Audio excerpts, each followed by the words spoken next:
Kasi kinisa ng buong mapagpalang araw po sa ating lahat. Welcome po sa panibago nating vlog. And of course, you are watching Chicken Anams TV mga kasiken. So it's been a while naman po, but then again, dito po tayo muli po tayo nagbabalik. So marami pong salamat sa patuloy na panonood po at pagsuporta po sa aming YouTube channel. And welcome po sa binuo po nating pangarap, KMK Game Farm mga kasiken. So, bali meron nga pala tayong subscriber na nagtatanong kung ano po yung mas magandang process. Yun po bang Basilan cross po sa Texas o di kaya Asel cross po sa Texas mga kasiken. So, ngayon nga pala is meron na tayong nagawang crosses po ng Basilan, cross po sa ating mga manok panabong at saka Asel, cross po sa manok panabong. But still, hindi ko pa rin po masasabi kung alin po yung mga ganda sapagkat nasa 4 months old pa lamang po yung ating mga alaga. So, kagaya po nito, hawak-hawak ko po ngayon, yung 3 months old natin na 25% po Asel at saka 75% po nito is yun pong Texas natin, no? Ayan, so abuhin po kasiken. Tingnan nyo na malapitan. Ayan, so hindi ko po masabing maganda sapagkat hindi pa natin nasubukan po yung style nito sa paglaban. At the same time po, yun na, hindi pa po mature, so medyo bata pa, so medyo malayo pa po yung lalakbayin nito. But ang content po natin ngayon mga kasiken ay papakita ko na lang po sa inyo at kayo na lang po ang maghusga kung alin po yung mas maganda, yung Basilan Cross po o yung Asel. But based po sa appearance o look po nila mga kasiken, para sa akin, mas maganda po yung cross po ng Asel compared po sa Basilan sapagkat medyo malalaki po yung ulo ng mga Basilan mga kasiken. Kaya ayun, samahan niyo ako. Bigyan muna natin ng patuka po yung ating mga naka-free range. At the same time, yun din po ang ating mga month-old po na cross po sa Gita Hatch at saka Dirty Dome sapagkat ayun nga, nakapag-produce na po tayo ng unlifted dito sa ating yard mga kasiki, no? Nasa month-old pa sila. Kaya samahan niyo ako nang makita niyo po yung ating mga crosses natin ngayon.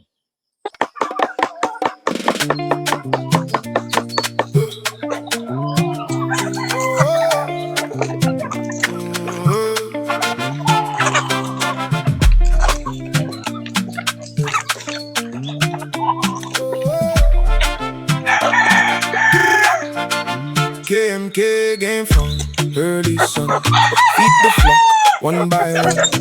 Clean yard, fresh grass ground, strong birds move calm, profound. No canned juice in the beer, pure water keeps them here. Lean leaf, garlic in the blend.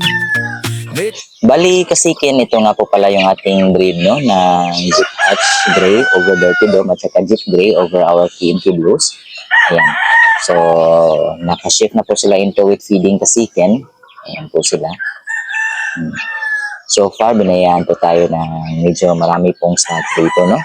Kaya excited po tayo. Sana lang, malagaan natin ang maayos kasiken sapagkat ang ganito pong edad is very crucial po talaga sa pag-alaga, no? So, dito po yung pumapasok po yung coryza, cowpox, at iba pa mga sakit. Kapag nag-month old to 3 months old po yung alaga natin. Kaya, ayun, double monitoring po tayo sa kanila para ayun, mapalaki po natin ang maayos. So, ang gamit po nga palang patuka sa kanila is Salto Feeds po, no? Ayan, yellow Salto Feeds at saka yung hinahalo po natin sa kanila is isa pong Stag Developer, produkto po ng Yamado, no? From Davao. So, ayun.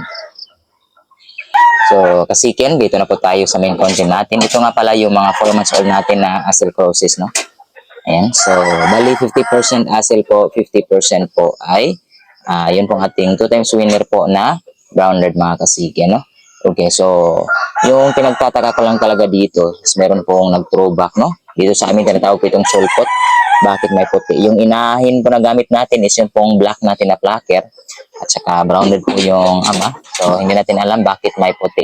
So iniwan na lang natin tong isang pares ng puti mga kasige, no? At isang kanilang na ganyan.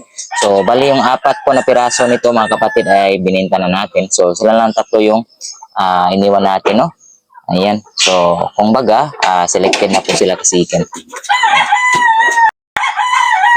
Sana mention ko na po kanina mga kasiken, talagang hindi ko po masabi kung ano po yung magandang breed or ano po yung magandang process sapagkat, ayun nga, hindi pa natin nasubukan, no? But so far, based po sa appearance, mas maganda po yung formahan o tindig ng Asel cross po sa game fowl compared po sa Basilan. So ito po ay isang stag mga kasiken. Yun nga lang, sobrang laki pa kasi 50%. So kailangan pa natin itong gawing mga 1/8 blood siguro ng Asel para makuha po natin yung tamang laki. Kapag medyo malaki po talaga yung manok is talagang inaayawan po sa exam. At the same time po, may malaking disadvantage po kapag malaki yung manok, no? So, mabagal kumilos. But still, ayun nga, obserbahan pa natin mga kasikan. So, ito po ay isang stag. Ayan. Ito rin, kapatid. Ito naman po ay isang pulit. Maganda dito mga kasikan, yung pulit na to is hindi po masyadong malaki, hindi masyadong mataas. So, medium size po. Kaya, good size po para sa akin mga kasikan, no? So, yan po yung hitsura.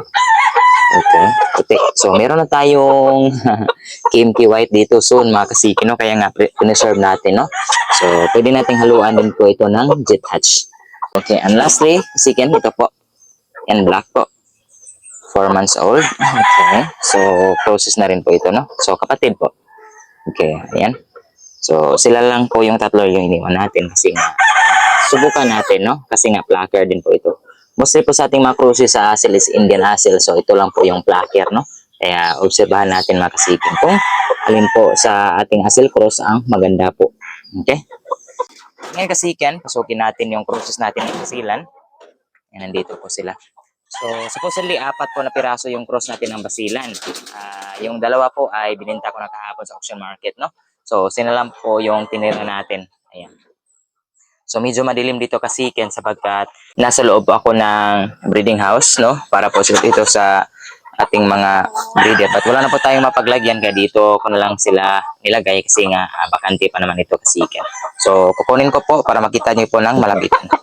So, bali kasiken, ito po ay isang muff sapagkat ang gamit ko pong broodcock dito ay si Bart po. But si Bart is, ayun nga, naibenta na po natin. So, wala na po tayong basilan na broodcock mga kasikan. Yung natira na lang po natin is 3 na lang po talagang inahin ng basila, no? So, ipapakita ko rin sa inyo mamaya mga kasikan. So, bali, ito po ay crosses po ng basilan. Cross po sa white choco. So, bali yung white choco natin mga kasikan is meron pong baseline ng Milsim Black ni Mini Aguilar. So, kaya ayan. So, meron po itong katiting po na bloodline po ng Milsims ni Mini Aguilar. So, abuhin na muff. Ayan. Good thing po dito mga kasikin is straight comb siya. Kaya, ayan, ikikip natin, no? Okay. So, ito po.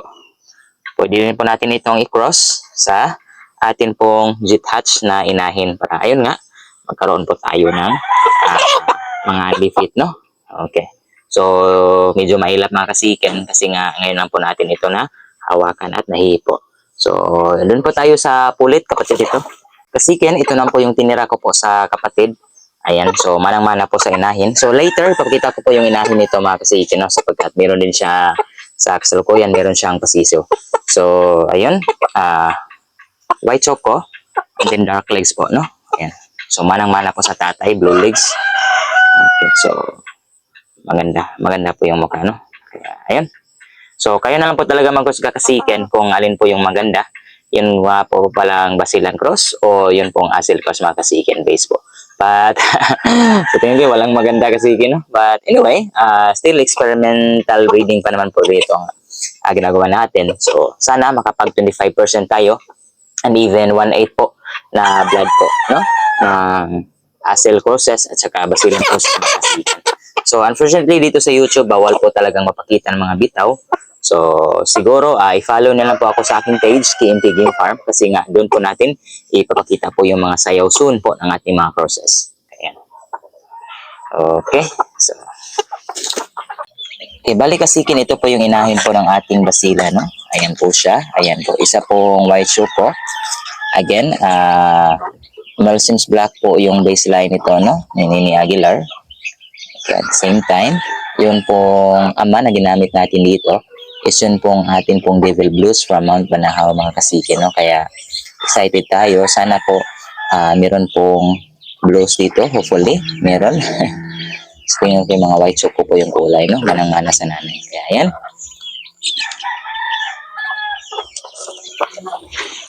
Kasikin, so far, yun lang po yung maipapakita ko po sa inyo po sa ating basilan crosses, no? Sapagkat, ayun nga, isang days lang po tayo nakapag-cross po ng basilan cross po sa ating mga game fowl. At ngayon, nakita nyo na po ito sa previous vlog ko mga kasikan. But ito po yung 25% po natin na asil, no? Na again, sa ngayon is kasalukuyan pong 6 months old mga kasikan, no? Ayan. So, hindi ko alam o if maganda ba, but as backyard breeder mga kasiken, so far satisfied naman po tayo po sa ating ginawa pong process.